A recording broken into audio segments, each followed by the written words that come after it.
করি তোমরা সবাই খুব ভালো আছো। আমরাও বেশ ভালোই আছি। অনুজ ব্লগে তোমাদের অনেক অনেক ওয়েলকাম এবং অনেক অনেক ভালোবাসা জানিয়ে আজকের ব্লগটি স্টার্ট করলাম। এখন সকাল 5:30। আমি ঘুম থেকে উঠে পড়েছি আর আমার সঙ্গে সঙ্গে আমার মেয়েটাও ঘুম থেকে উঠে পড়েছে। তো দেখো এই এখন বারান্দার মধ্যে বসে আছে। তো ওকে ওর জামা প্যান্টটা পরিয়ে দিয়েছি আর একটা জুতো পরিয়ে দিয়েছি। এখন একটু হাঁটাহাঁটি করবে।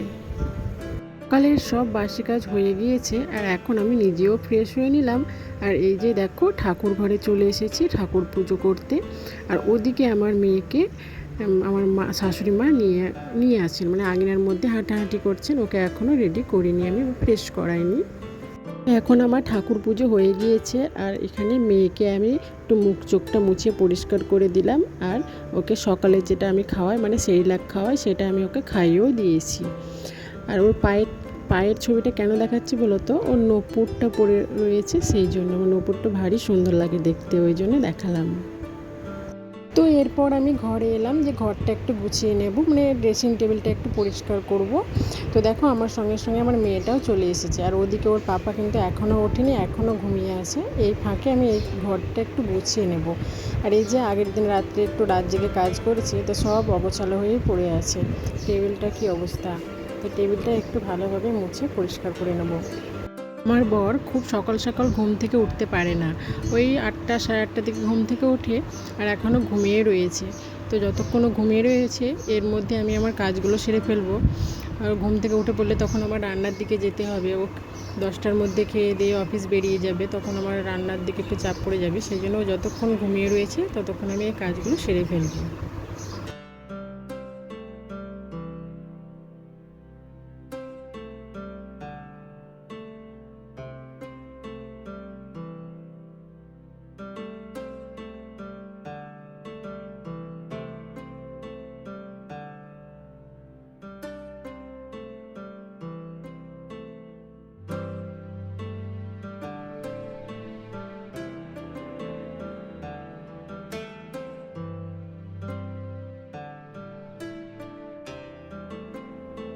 তো এরপর দেখো ওইদিকে আমি ল্যাপটপ টেবিলটা আর ড্রেসিং টেবিলটাও আমি পরিষ্কার করে নিয়েছি। এবার এই তাকটা পরিষ্কার করে নেব। আর এই যে ছবি দুটো দেখছো, এই ছবি দুটো না ড্রেসিং টেবিলে বেকার পড়েছিল, তো আমি ভাবলাম এখানে সাজিয়ে রেখে দিই।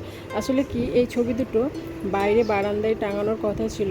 আমাদের ঘরে অনেকগুলোই ছবি টাঙানো আছে, তো এই ছবি দুটো ভেবেছিলাম যে বাইরে বারান্দায় লাগাবো।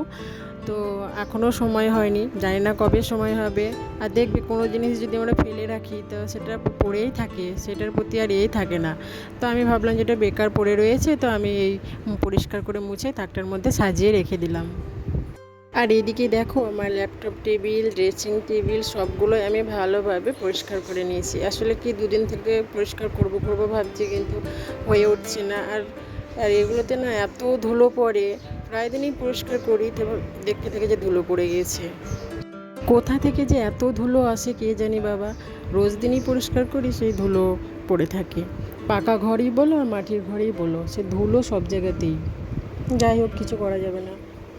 আর এই যে এই ঝুড়িটা দেখছো, এগুলো আমি ক্লিপ রেখেছি, ওটা আমি নিচে রাখতাম, কিন্তু আমার মেয়ে হাতের নাগালে পেয়ে যেত, সেই জন্য আমি ওটা উপরে তুলে রাখলাম। আর সব জিনিস ও আমার ফেলে দেয়, আর ও হাতের নাগালে পাবে না, সেই জন্য আমি উপরে তুলে রেখেছি।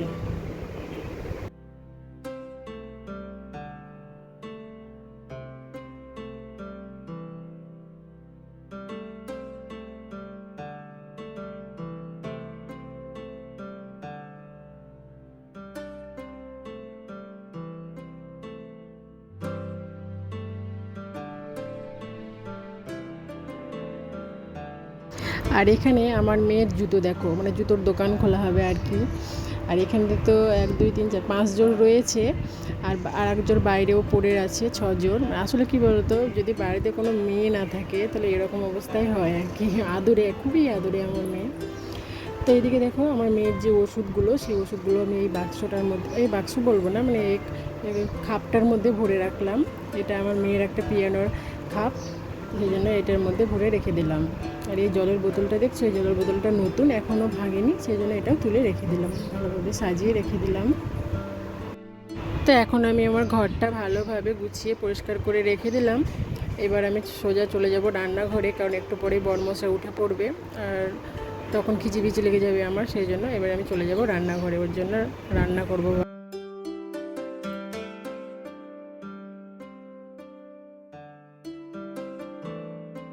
তো এরপর দেখো আমি রান্নাঘরে চলে এসেছি, আর এই যে আমি ওর জন্য ভাতটা বসিয়ে দেবো।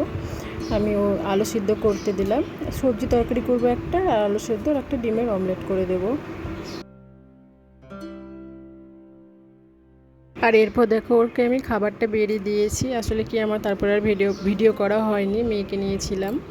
তো ওকে আমি এখন খাবারটা দিয়ে দিলাম, খেয়ে নিচ্ছে। আর এদিকে দেখো ও খাওয়া হয়ে গিয়েছে, আর এখন অফিস বেরোবে, তো মেয়েকে একটু আদর আদর করে নিচ্ছে, কারণ সারাদিন তো আর থাকবে না, সেই জন্য।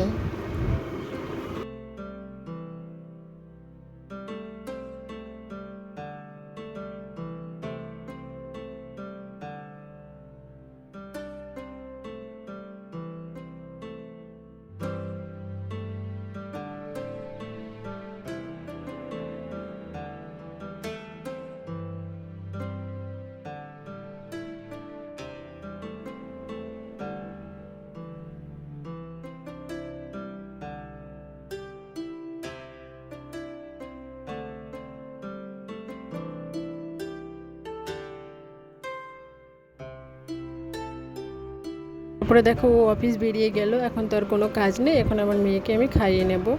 আর ওই যে ভাতের ফ্যানটা ঝরানোর আগে ওর জন্য আমি ফ্যান ভাতটা তুলে রেখেছিলাম, তো ওকে আমি ফ্যান ভাত আর একটু ঘি লবণ নিয়েছি, আর একটা ডিম সিদ্ধ করতে দিয়েছিলাম, তো ওই ডিম সিদ্ধটা দিয়েই আমি ভাতটা ওকে এখন খাওয়াচ্ছি। আর ওই দেখো ওই জানলাটা দিয়ে দেখাচ্ছি, আর গরু দেখাচ্ছি, আর খাওয়াচ্ছিলাম ওকে। একে আমার খাওয়ানো হয়ে গেছে, আর এখন এই ঘরটা একটু গুছিয়ে নেব। আর এই যে বেডশিটটা পাতানো রয়েছে, তো এটা পরিষ্কার করব, সেজন্য এটা তুলে নিচ্ছি। আর যে তলে যে ক্যাঁথাগুলো আছে সেগুলো ভাবছিলাম আজকে একটু রোদে দেবো, তো ওগুলো রোদে দেওয়ার জন্য তুলে নিলাম। আর এদিকে দেখো আমি নিম পাতা মানে সেদ্ধ করতে দিয়েছি, এই জলটা দিয়ে মেয়েকে স্নান করাবো, সেই জন্য। তো মেয়েকে আমি স্নান করিয়ে আমার শাশুড়ি মায়ের কাছে রেখে দিলাম, আর এখন আমি এইদিকে দেখো ইন্ডাকশানে ভাতটা বসিয়ে দিয়েছি, আর এখন আমার ভাতটা হয়েও এসেছে। আর আজকে সকালে আমাদের গ্যাসটা শেষ হয়ে গেছে, সেই জন্য আমি উনুনে এই যে রান্না করছি এখন। আর আজকে আমি রান্না করবো সয়াবিন আলু দিয়ে একটা তরকারি করব। আর এইদিকে দেখো মুসুর ডালটা আমার হয়ে গেছে, আর তোমার শাকটা আমি এখন করছি, উনুনে বসানো রয়েছে শাকটা।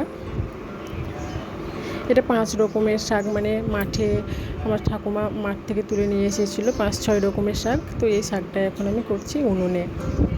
আর আজকেই সকালে আমাদের গ্যাসটা শেষ হয়ে গেছে।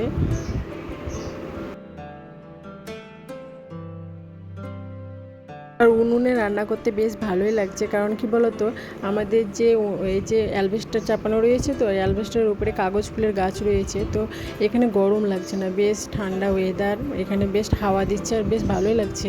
আর আর ওখানে রান্নাঘরে কি হয়, রান্নাঘরে দম বন্ধ হয়ে আসে মনে হয়, এত গরম লাগে। এখানে উনুনে রান্না করতে বেশ ভালোই লাগছে। এরপর আমার বর মশা লেগে গেছে রান্না করতে। তোমরা হয়তো ভাববে যে ও তো সকালে অফিস গেল, কিন্তু এখন রান্না করছে কেন? আসলে ও অফিস গিয়েছিল, কিন্তু অফিসে কারেন্টের অসুবিধা মানে প্রবলেম চলছিল, সেই জন্য অফিস থেকেও বাড়ি চলে এসেছে। তো অনেকক্ষণই এসেছে, হয়ে গেছে ওর বাড়ি আসা। তো আমাকে বললো যে দাও আমি সোয়াবিন আলু তরকারিটা রান্না করি। আর এই যে রান্না করেছি, আর দেখতে যেমনটা হয়েছে খেতেও অসাধারণ হয়েছে, খুব সুন্দর হয়েছিল খেতে।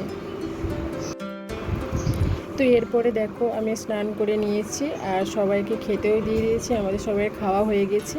আর এখন এই যে ও ছাদ থেকে এই ক্যাঁথাগুলো তুলে নিয়ে এলাম, আর এখন এগুলো পাতিয়ে নেব, আর আমি ঘরটা একটু গুছিয়েও নেব।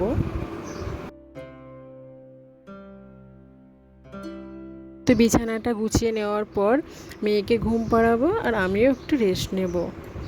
ভিডিওটা আমি আর বাড়াচ্ছি না, এখানেই শেষ করছি। আমার এই ছোট্ট ভিডিওটা যদি তোমাদের ভালো লাগে তো অবশ্যই একটি লাইক আর কমেন্ট করো, আর যারা নতুন রয়েছে তারা আমার চ্যানেলটিকে প্লিজ সাবস্ক্রাইব করে দিও। আর হ্যাঁ, আমি এই চ্যানেলে একদমই নতুন, যদি কোনো ভুলভ্রান্তি বলে ফেলি তো প্লিজ আমাকে ছোট বোন বা দিদি হিসেবে ক্ষমা করে দিও। আর তোমরা সবাই খুব খুব ভালো থেকো, আবারও দেখা হবে নেক্সট কোনো একটা ব্লগে। ততক্ষণের জন্য তোমরা সবাই খুব ভালো থেকো, টাটা।